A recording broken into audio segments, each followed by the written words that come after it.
Welcome along to Llanelli Talk Radio, and we have a bit of a debate going on, really. It's in the news, it's everywhere you look. It's independence for Wales.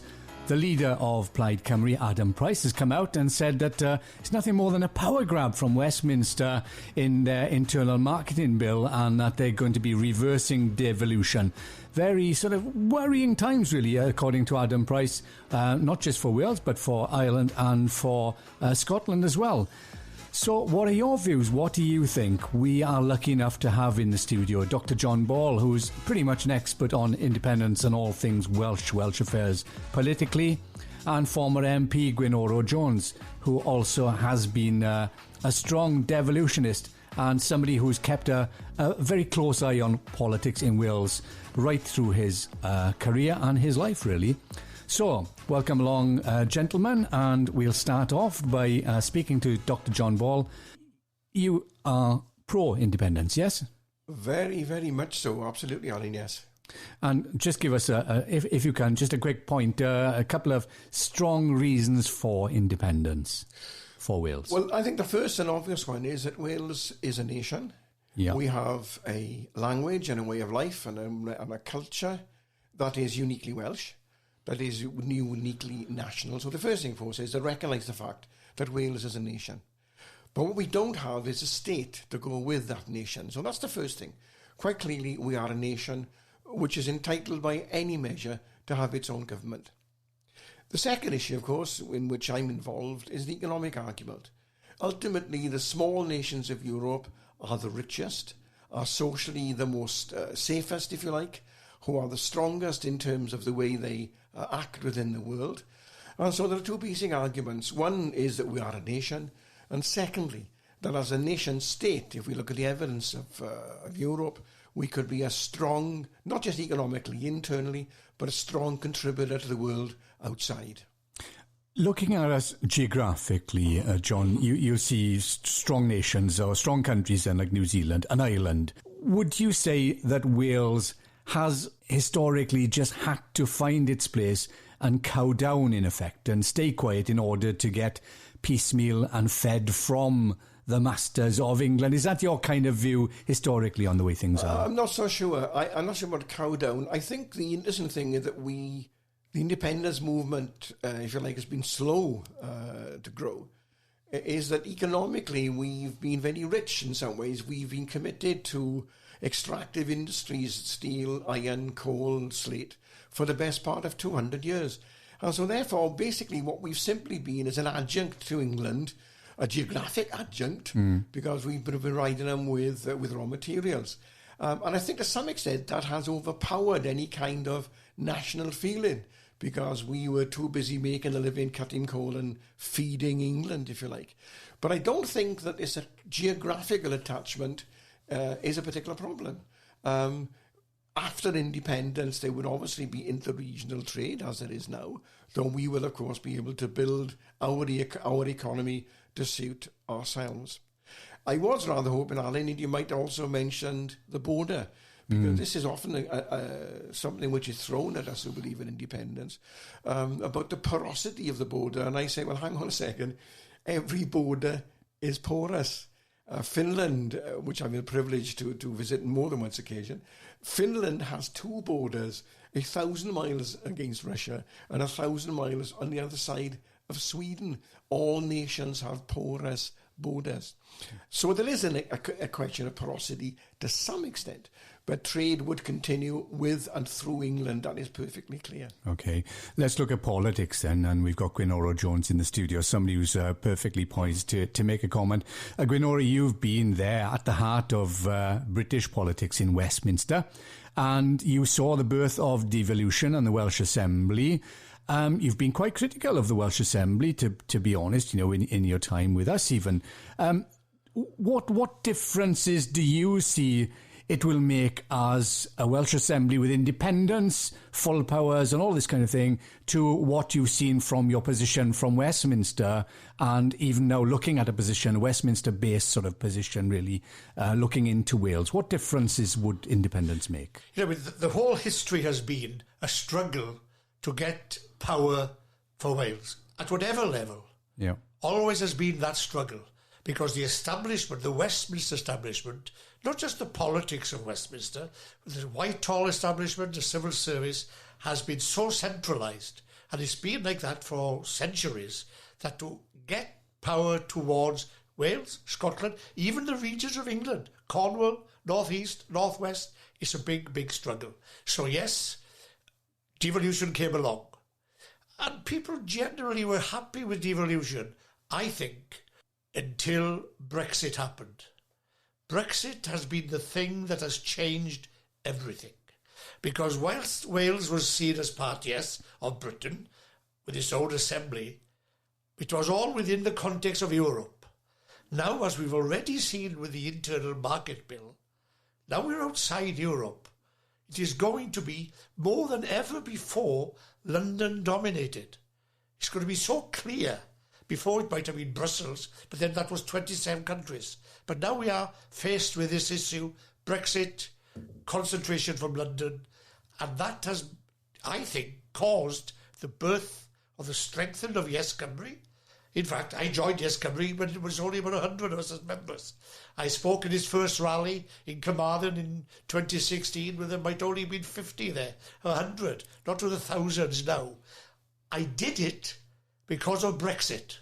I did it because Wales needs to be a clear voice. I don't want to be an annex of England.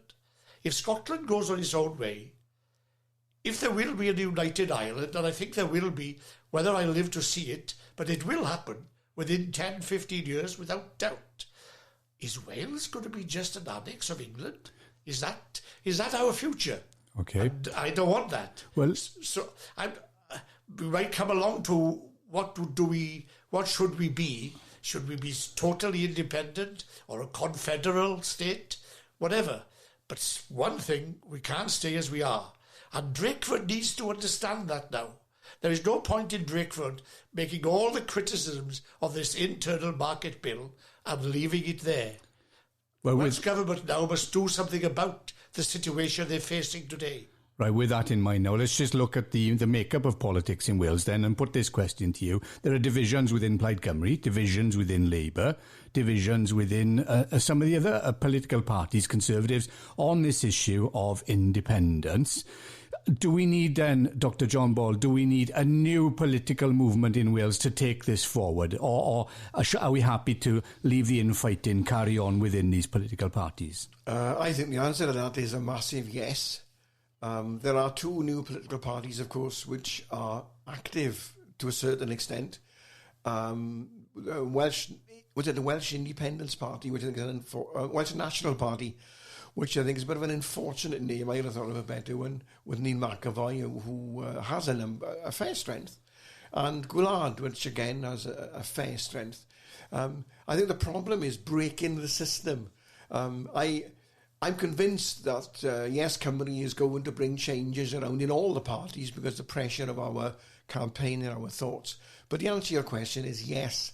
I am still hopeful that there will be maybe some kind of explosive, if you like, of a new party or new parties, maybe the new ones that already come to be in, will be able to set out their stall quite clearly. But there's no question in my mind that Wales needs a new national party.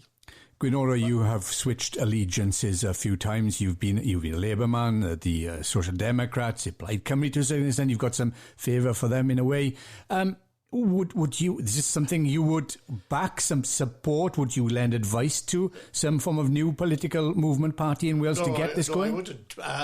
And I haven't. I've only changed name twice, mind. From Labour to the SDP, and the SDP and the Liberal Democrats are effectively one party. I've never been a member of Plaid Cymru. Not a member, no, but you've got some sympathies. I am a nationalist without doubt, but probably not in that political sense. Look, the division within Wales has existed for 150 years. Divisions on this very question. And we are still arguing the same points. Can we do it on our own? Does Wales want this division, want independence? What is needed? There are two things. Labour and Plaid Cymru have got to work together, in my mind, to bring change. That's what's happened.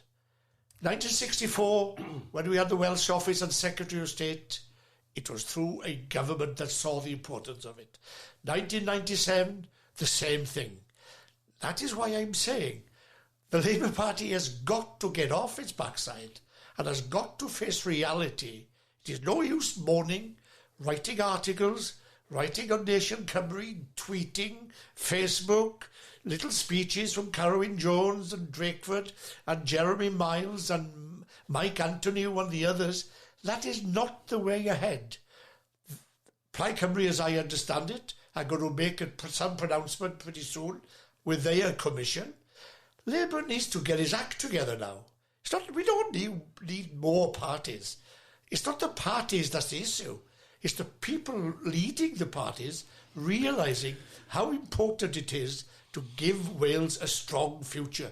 That's the issue. And John, would you concur with that? Do you think Labour are joined at the hip to Westminster, and that is part of the problem here, whereas Plaid have been traditionally, not that well represented in Westminster and been very firmly planted in Wales?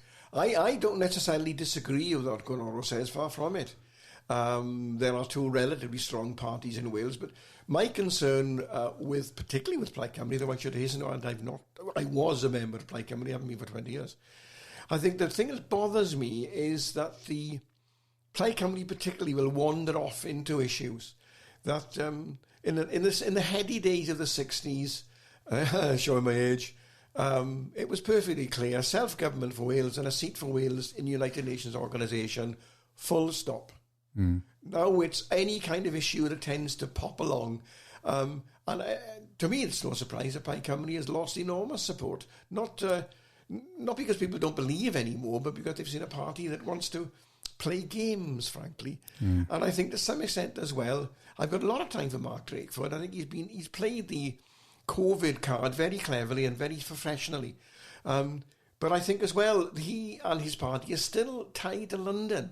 And it's going to take a different kind of animal to say, well, goodbye, we're cutting the ties. Yeah. But my worry with this idea, and I sympathise, but along comes an issue, and the whole question of Wales very often is secondary. Gwynoro, if we look at the structure again, if we look at what we've had, 20 years of a Welsh Labour government in the National Assembly as an organisation with civil servants, has the quality been there? If people want to vote for independence now, that's the benchmark, isn't it? We're looking at what they've achieved so far with what they've got in the Welsh Assembly. Well, have they done the job? Are they up to the mark? Have we got the quality to take that forward? No, I've been very critical of the way the Assembly has been run for the 20 years. Not just with the quality of people. There have been some very good people. There are still good people there. Over and all, 2/3 of them are not of the quality that I would like to see political representation in Wales. But I leave that on one side. I'm not going to link that with the issue of independence. The issue of independence... it is important because people have not got confidence. A lot of people in Wales, and the formation of these parties is for that. As I said, I was writing this book. Do you know these are the very same points that were made in 1979? They were made, it's too costly, poor people will be there, bureaucratic, no accountability. Here we are 40 years afterwards, we are still making the same points. It's crazy. Why don't we get together, the senior politicians in Wales, and say, look, what do we need? What is the way forward? Let us set up our own commission. Mark Drakeford, in my judgment, should set up the Welsh Government, should set a commission to look into the future of Wales. And there are 3 or 4 options. But I know John wants to go to full independence. You've got federalism, you've got confederalism, and you've got independence. Now, let's talk those through. Let's put them down. Let's put them on paper. And that is the challenge to Adam Price, by the way. It's no use Adam saying, I'm for independence, and I hope his commission will come out and say something clearer. They're going to say, OK, what does that mean? What are his powers? Where do we end? Do we have the pound? Is the Queen still the monarch of Wales? What about the internal market that John was on about earlier? And maybe John should come in here because, what about the pound, John? Well, let's just before he does that, I was about to ask a question on the economy and just the structure and again the infrastructure of Wales. realistically, John, looking at Wales as a nation that would go it alone, do we have the resources? Do we have the money? Do we have... How will we stand on our own 2 feet? As an economist, give us some ideas. Yeah, I'll come to that in 1 minute, if I may. But I would like to comment on your earlier question and the views of Gwynoro. I'm with him again to some extent. I think the great disappointment of the National Assembly has indeed been its lack of fizz, its lack of buzz. Yes. They have enormous powers. Limited in some cases, very wide-ranging in others. But basically, the excitement of 1997, the amount of power that the Assembly had and now has, is simply not happening. And I think at the end of the day, it is down to the quality of the parties and the quality of the candidates that they are putting up. And I think that's the great tragedy of Wales, is that we're dominated by 2 political parties who are very much from the same frame, who with one or two minor exceptions sing the same song. And that genuinely worries me. And I can tell you something else. They make sure that controversial people or people who are independent-minded never get a chance to be on there. You know, when I write my life story, I've been blocked twice purely because I'm too outspoken. I say my piece. The point of this issue is, at the moment, the Assembly is too docile. Absolutely. Too dead. Yes. It does not involve debating. That's right. It doesn't scrutinise properly. It doesn't hold people to account.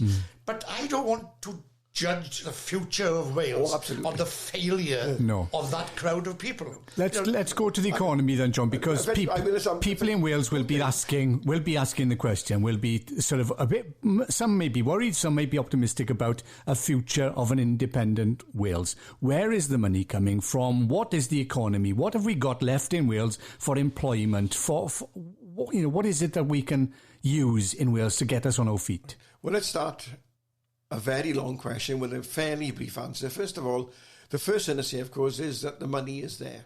What is interesting about the 3 Cardiff reports that have been produced in 2016 has shown that we collect taxes, we pay out on public schemes and so forth, and there is something of a gap in that. We know that.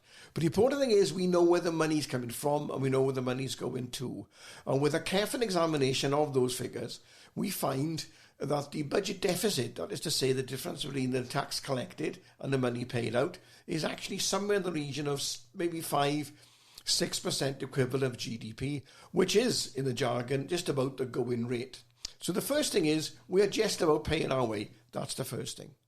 Secondly, all countries borrow money. Whether we like it or not, all countries borrow. That is, of all the 193 nations represented at the UN, none of them pay their way. That's got to be shown to the Welsh people. But interestingly, when you look at the figures produced by Cardiff, it turns out that in that outgoing expenditure figure, £2 billion per year is paid in interest. Now, if we were able to pay that £2 billion in interest for international borrowing, we could go to the market, if we so wished, and borrow any amount of money based on that amount of interest we're currently paying. So the first thing to say is we pay our way. That is perfectly clear. Now, we are a poor country because we have poor services and poor revenues and tax. But nevertheless, we are paying our way. That's the first part. The second part, I think, is the optimistic economist. All small nations prosper. They prosper because they are small enough to be, if you like, in control of what goes on. Our capital is in Cardiff.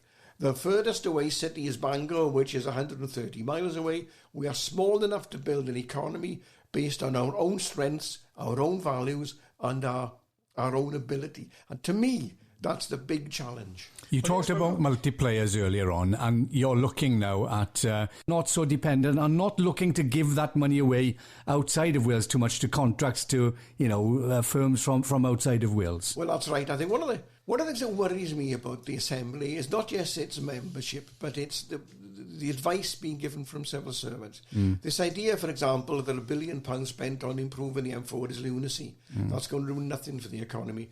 The problem is that it's still this idea, and it's still in the textbooks, that the way to build an economy is we have a magic wand and the Ford Motor Company build a factory, and, I don't know, in Ennisable, and 10,000 people are employed. Though that kind of economy no longer exists. And even as we sit here, the Assembly and the Assembly government does need to understand that is not the way forward. Countries like the Baltics, for example, have built their economies from within. Now, the problem, of course, is politics with a little p, is that if you look at things, everyone needs a coffee shop. Everyone needs a barber. People like to go out for restaurants of an evening. These have very strong multipliers in terms of employment, in terms of purchasing. It's not very sexy, if you like. But whether we like it or not, that's the way economies grow. No economy was ever successfully built on external ownership. That's been the policy certainly since 1945 and before, and it has not worked. Yeah. Gwynoro, just quickly on the politics. If we do get a strong party emerging, being launched, a birth of a new party, for instance, there are problems, aren't there, because of the way the voting system works. We may have the best people in the world putting themselves forward, standing for election with this new party for a new independent Wales, but the voting system works in a specific way, and that may influence the people we get again. Well, that's right, but mind you, that's the same in Britain. Yeah. Boris Johnson is in power, 80-seat majority, with only 29% of the people of Britain voting for him. 54% voted against him, but the system is loaded against that. It's a bit better in Wales because there is some element of proportional representation, but the system in Wales inhibits that development. Look, I was more or less a leader of a party in the 80s that had 23% of the vote in Wales. 23%. Labour had 25% in 2 general elections in Wales, and we only had 2 MPs, and Labour had 20-odd MPs. So I know full well that what the system is against new parties. But I personally am not advocating a new party. I am advocating that the government of the day, the Labour Party in Wales at the moment, it has been the dominant party for a century. It has ensured that we had the Welsh Secretary of State, the Welsh Assembly. It has a role now. Yeah. It has a big role post-Brexit, plus this internal market, plus many other things. It has a duty, in my judgment, to pull people together to get cross-party support on the way ahead for Wales. That is their responsibility, not just waffle and make speeches. They should pull people together. We don't need a new party. We need the people that are there to do things properly and not be afraid. John, would you sort of agree? I've been to a couple of Gwynoro's meetings, and what he's saying, in effect, is, bring people around the table, get them all working together for a united Wales, maybe an independent Wales. Would you be happy sharing the table with Plaid Cymru on their views, with Labour, with the Conservatives, with UKIP, with Neil Hamilton, to get this done? I remember in 1997... doing that referendum, saying, like, what did I say famously? That I would dine with the devil for a yes. I remember saying when we. But the answer to the question is yes. I will work with anyone who says, look, the way forward is a sovereign state. Absolutely, no question, no argument. My worry, I think, as I've already said, is that other things intervene. Along comes some issue for the day, and independence debates that slides down. So the answer to your question, direct question, is yes, I will work with anyone. Gwynoro was quite right, actually. There comes a time when people have to step up to the mark. Yes. But this has got to stop. This pussyfooting about and issuing press statements has got We've covered then a bit of history. We've covered the politics. We've covered the economy to a certain extent. Let's just look at the media and the part they play in this, Gwynoro. Are we getting it discussed enough? Is it being put front of house enough by the media in Wales? No. It's worse now than it's ever been, to be honest, okay? In 1979, when the referendum that was hammered, when the pro-devolutionists were hammered 4-1, 40% of the people of Wales read the London-based newspapers. Yeah. Today, it's predominating over that, big time. The coverage from the media in Wales is very difficult. Let's be honest about it. There isn't much about Wales, even on BBC Wales News. There isn't much about Wales on the ITV Wales News. There isn't much about Wales in the Western Mail, to be honest. Now, you here, you have Wales Online, Llanelli Online. I give my dues also to Nation Cymru and a few others. It is people independent of the main broadcasting that is trying to keep these things alive. Because, and why? BBC, ITV, they're part of the establishment. BBC depend on money from the British government. Are they going to rock the boat with the British government? Are they going to rock the boat with Boris? We're seeing that now. Why do you think there's been bias since Brexit? Because of the television licence. Are the BBC going to have their money or not? The minute you think in those terms, open debate, general debate, open, genuine, impartial discussion dies away. John, would you concur with that? Do you think the media have really not done Wales a great service, done them a disservice in a way in not presenting the alternatives? I entirely, totally agree.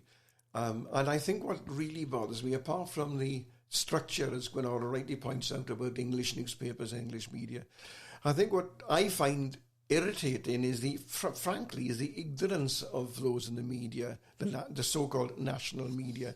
For example, I enjoy classical music, and if I'm in breakfast, I have Classic FM on, and I'm fed up with the newsreaders talking about England and Wales, talking about a health service, there is going to be a count or whatever, something to do with COVID-19 in England and Wales. I mean, not even saying in England and, for example, in Wales, which corrects the grammar. But it's that kind of ignorance that infuriates me. But there is a problem. I welcome stations like this, online newspapers, Nation Cymru blogs. That, in many ways, will be the saving grace, I think, of the arguments in Wales. But there is a problem. There's no question there's a problem. Mercifully, that problem is being addressed by programmes and radio stations like this. Well, with that in mind, we may have to have a second edition. We're sort of going well over the mark now on time. But just to sum up then, Gwynoro, for independence, yes, and just give me three good reasons why we should vote for an independent Wales. Well, as I said, I'm a confederalist first, which is a type of independence in any case, okay? It's one step maybe behind what John is saying, but we're in the same boat. We're at a crossroads. Okay? Wales is facing a major decision in the next year or two, and it cannot be fudged. It cannot be avoided, and if the politicians avoid debating it, they'll be making a tremendous disservice to the Welsh people. Scotland is going to go its own way, whatever's going to happen. As I said, I think Ireland will unite in the next 10 years without question. I can see a federal Ireland, a parliament in the north, and a parliament in the south, and a united federal Ireland.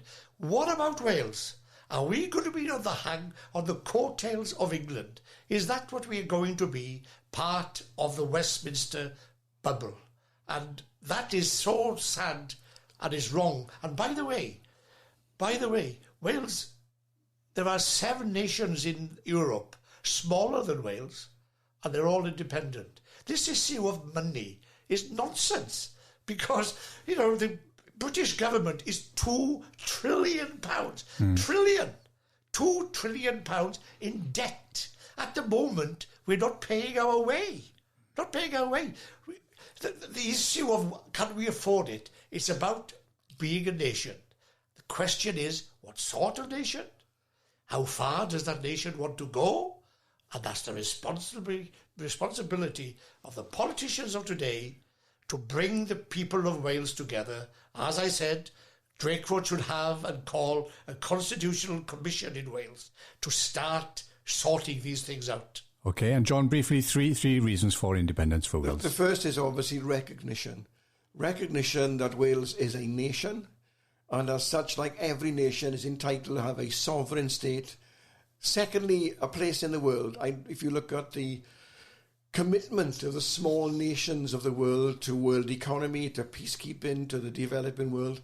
So secondly, we will play our part in the wider world. Third, of course, but not necessarily third in many ways, is that we will have the opportunity to develop things our way, our economy, our culture, our language, to do things the Welsh way for the benefit of everyone.